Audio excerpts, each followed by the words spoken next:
Welcome back, everyone, to REFRAMED, the podcast where we break down the complexities of risk communication, unraveling hidden uncertainties in our everyday lives, revealing overlooked dimensions, and challenging common myths and assumptions. We're your hosts, Maggie, Mimi, and Stephanie, and these are our risk advisors, Sky, Milo, and Hunter. And today we'll be exploring the risks behind online shopping culture. From convenience to social media influence, we'll explore the factors that have fueled a culture of overconsumption and reshaped consumer habits. But first, let's set the stage. Think of the last time you shopped online. Was it in the past year, the past month, or maybe just yesterday?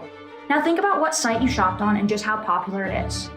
Though major platforms like Amazon, eBay, and Alibaba only emerged in the mid-1990s, the success of these companies showed just how quickly consumers embraced this new marketplace. And looking at the data, it's pretty shocking how fast this shift happened. In 2000, only 22% of Americans had ever bought something online. By 2017, that number skyrocketed to 80%. Even more recently, in 2020, mandated lockdowns from the pandemic accelerated this growth, as e-commerce sales jumped 49% in just 1 month from March to April. But it's not just the convenience driving this cultural shift. Companies have redefined digital marketing with UGC, or user-generated content. To put it simply, companies are hiring people with a large social media following to create content that promotes their product. So brands are paying for amateur-looking content now. Exactly, and it works. UGC creators are appealing to a younger audience by appearing more authentic and reliable, which makes their influence that much more powerful. But that's the thing, it's all an illusion. In the end, these creators and influencers, knowingly or not, are promoting overconsumption to their audience, from showing off unbelievably massive hauls to following the tiniest of microtrends. To be fair, we can't blame it all on influencers. In truth, companies have built digital addiction through algorithms, buy now buttons, and afterpay schemes to make impulsive spending an effortless process. So while we can look into the social dynamics of overspending, I think we need to also consider the individual aspects of consumer behavior in the digital age. Which brings us to our big question. Does the convenience of online shopping justify the societal risks associated with its rise, such as financial strain, environmental impact, and manipulative marketing? So let's talk about online shopping and why it's so popular. Honestly, it all boils down to convenience. Yeah, but what exactly makes it convenient? Let's think about it. Online shopping means no lines, no pressure, and no leaving your couch.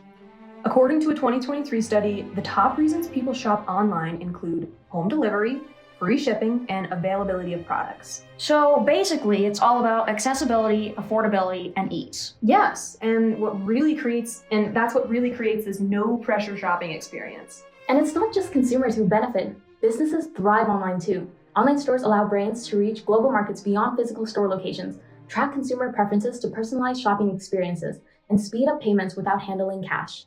It's no surprise that online shopping played a crucial role in keeping businesses alive during COVID. Companies that successfully transitioned to virtual shopping became almost pandemic-proof, allowing them to thrive in the online marketplace. So sure, online shopping has its perks, but can all these so-called benefits hold up against the risks behind it?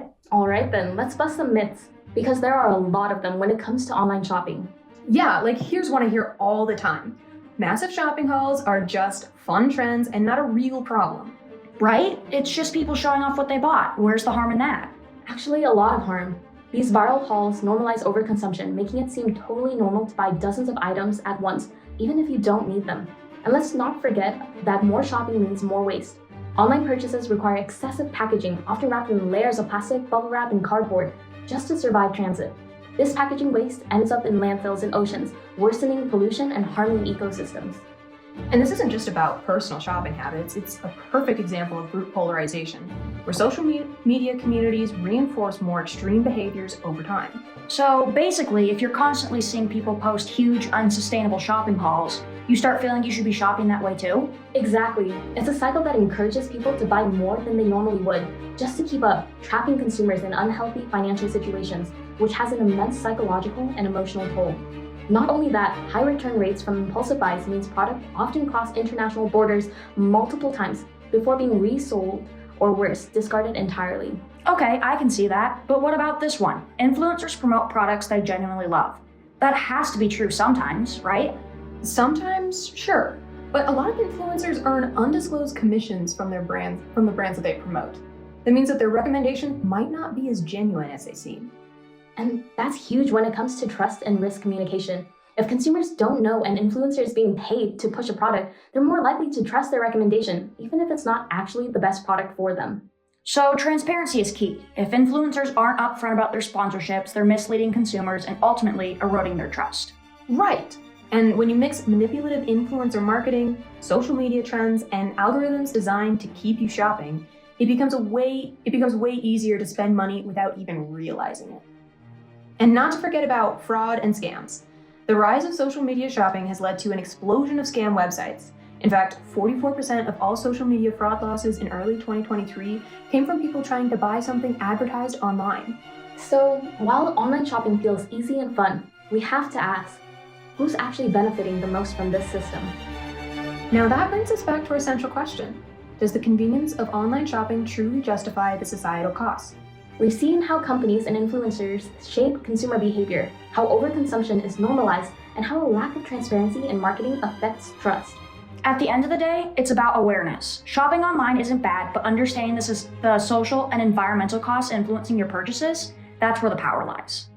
So we'll leave you with this. How will you shop online now? Will you be more mindful about your spending, or maybe start questioning the messages that you see from influencers? Let us know in the comments, and don't forget to subscribe for more episodes of Risk Reframed.